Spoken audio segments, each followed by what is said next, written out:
Chrysanthemum.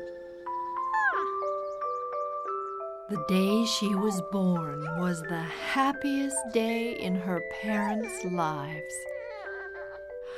"She's perfect," said her mother. "Absolutely," said her father. And she was.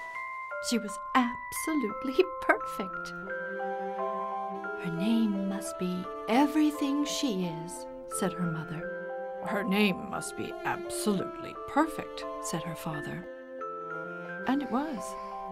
Chrysanthemum. Her parents named her Chrysanthemum.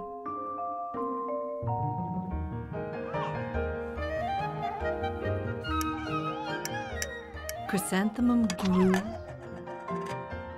and grew and grew.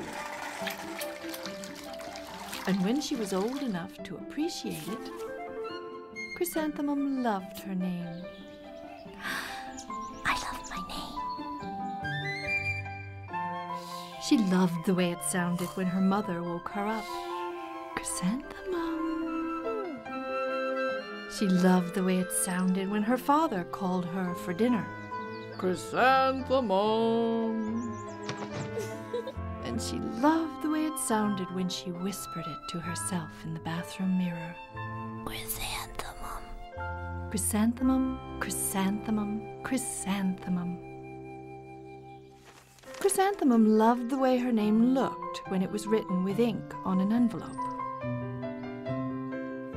She loved the way it looked when it was written with icing on her birthday cake.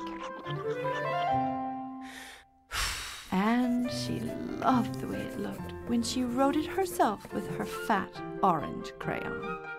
Chrysanthemum, chrysanthemum, chrysanthemum.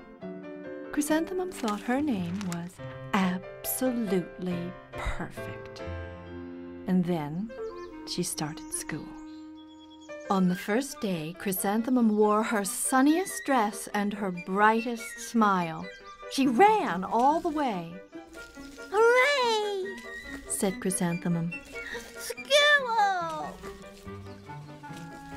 But when Mrs. Chudd took roll call, Dawn, Eve, Lois, Al, Les, Kay, Max, Sue, Bill, Pat, Tom, Sam, Ken, Joe, Rita, Victoria, Chrysanthemum.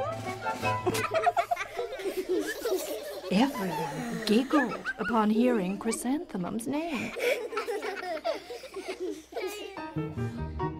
"It's so long," said Joe. "It scarcely fits on your name tag," said Rita, pointing. "I'm named after my grandmother," said Victoria. "You're named after a flower." Chrysanthemum wilted. She did not think her name was absolutely perfect. She thought it was absolutely dreadful. The rest of the day was not much better. During nap time, Victoria raised her hand and informed Mrs. Chudd that Chrysanthemum's name was spelled with 13 letters. "That's exactly half as many letters as there are in the entire alphabet," Victoria explained. "Thank you for sharing that with us, Victoria," said Mrs. Chudd. "Now put your head down." "If I had a name like yours, I'd change it," Victoria said as the students lined up to go home.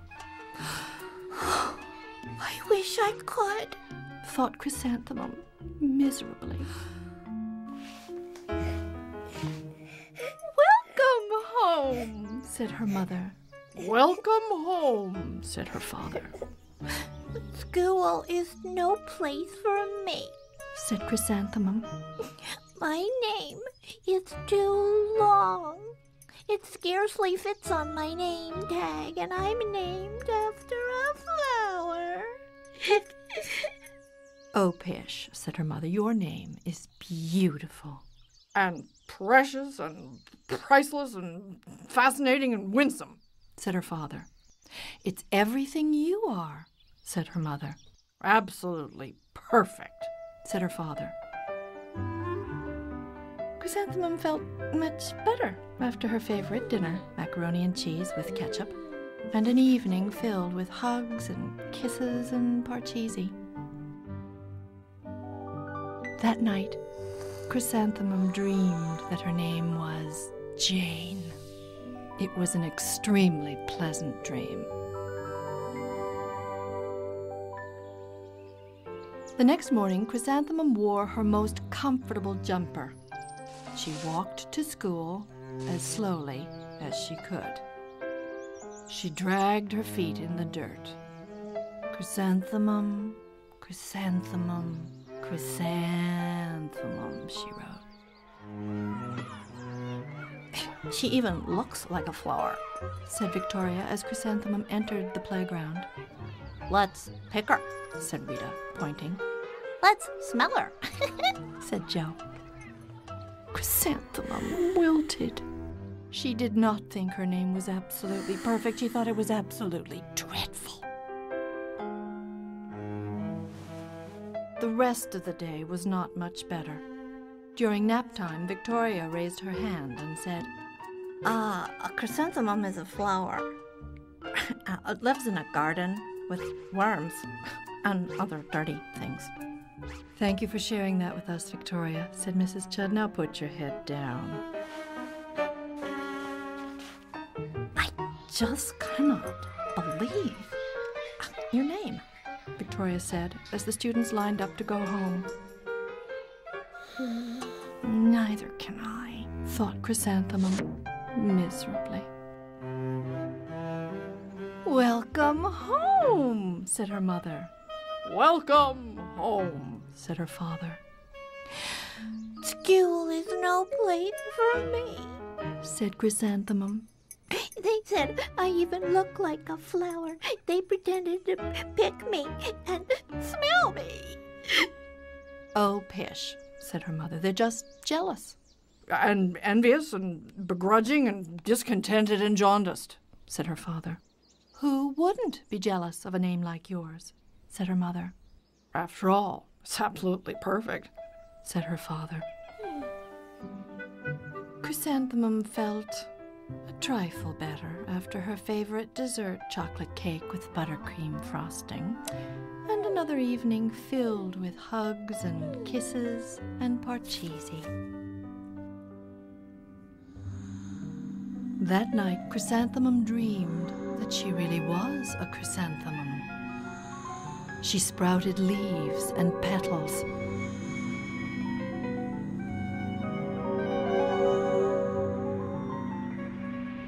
Victoria picked her and plucked the leaves and petals one by one until there was nothing left but a scrawny stem.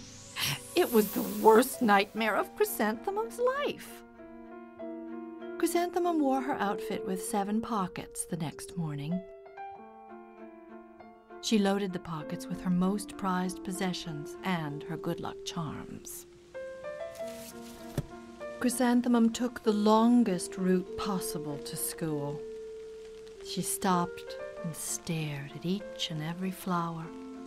Chrysanthemum, chrysanthemum, chrysanthemum, the flowers seemed to say. That morning, the students were introduced to Mrs. Twinkle, the music teacher. Her voice was like something out of a dream, as was everything else about her.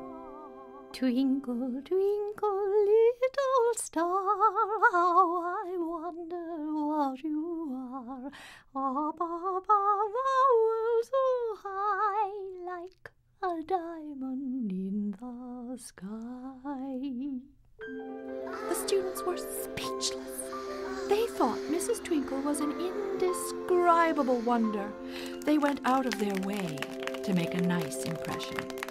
Mrs. Twinkle led the students in scales.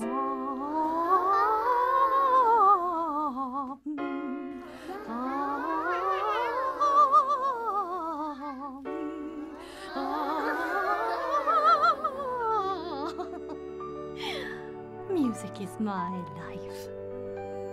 Then she assigned roles for the class musicale. Victoria was chosen as the dainty fairy queen. Rita was chosen as the spiffy butterfly princess. Jo was chosen as the all-important pixie messenger, and Chrysanthemum was chosen as a daisy. Chrysanthemum's a daisy, chrysanthemum's a daisy. Jo, Rita, and Victoria chanted, thinking it was wildly funny. Chrysanthemum wilted. She did not think her name was absolutely perfect. She thought it was absolutely dreadful. "What's so humorous?" asked Mrs. Twinkle. Chrysanthemum, Was the answer. Her name is so long, Said Jo. it scarcely fits on her name tag. Said Rita, pointing. I'm named after my grandmother, said Victoria. She's named after a flower. My name is long, said Mrs. Twinkle. It is? Said Jo. My name would scarcely fit on a name tag, Said Mrs. Twinkle. It would, Said Rita, pointing. and Said Mrs. Twinkle, I'm named after a flower, too. you are? Said Victoria. Yes, said Mrs. Twinkle. My name is Delphinium. Delphinium Twinkle. And if my baby is a girl, I'm considering Chrysanthemum as a name. I think it's absolutely perfect. Chrysanthemum could scarcely believe her ears. She blushed.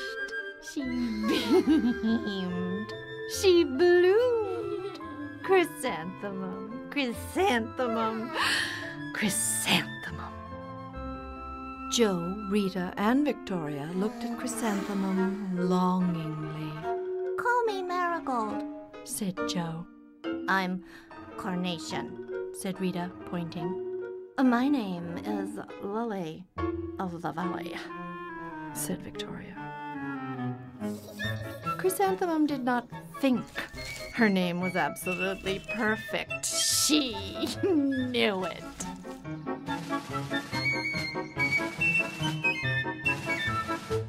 Epilogue. Overall, the class musicale was a huge success. Chrysanthemum was absolutely perfect as a daisy. Victoria made the only mistake. She completely forgot her lines as the dainty fairy queen. Chrysanthemum thought it was wildly funny, and she giggled throughout the entire dance of the flowers. Eventually, Mrs. Twinkle gave birth to a healthy baby girl. And of course, she named her Chrysanthemum.